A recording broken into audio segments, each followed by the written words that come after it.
I personally have him in A tier. I agree. I guess I'll be outvoted. We kind of talked about it in the short. I have him as an S tier, top 7 player. I mean, consistently last year and in this year's playoffs was a 30-point per game score.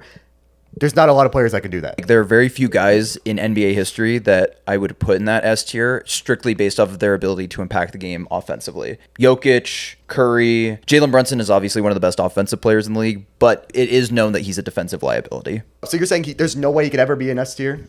Yeah, See, the more that I'm thinking about it, I'm leaning more towards S. He's probably one of the top 7 offensive options in the league. His coach, I think it was like, we didn't even talk about it, but Tom Thibodeau got fired, but it was for a good reason. They don't have an offense. It's literally just him. He's a 6'1" guard who scores on like post-ups and these tough mid-ranges and this footwork, and he couldn't have done more for his team. No, you're right. Everything that he does at his size and at his ability level is maximizing everything that he can do. When it comes to team construction, there's ways around it where they could have won a championship even with that liability. I think that's the way I'm thinking of it. He's consistently showing up 30 points per game this year and last year, multiple game winners. He's been like as clutch as Halliburton. Obviously not as clutch because Halliburton's been like the most clutch player of all time at this playoff run.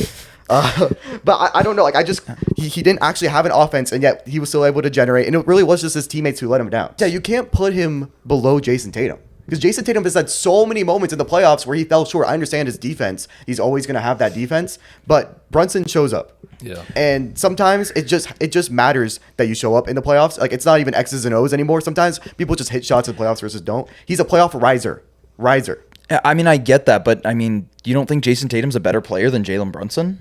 Yes. But at some point, it doesn't matter. Like, being the better player, but also you have to play better. And this is what I was talking to you about before the pod, like the idea of someone versus what they actually are. Mm-hmm. What you are, what you produce. And if Jason Tatum's not producing 30 points per game, then that's not who he is. I mean, Jason Tatum had 50 points in a game 7. I mean, yeah, given what we saw this year, I'm not mad at Jalen Brunson being an S tier.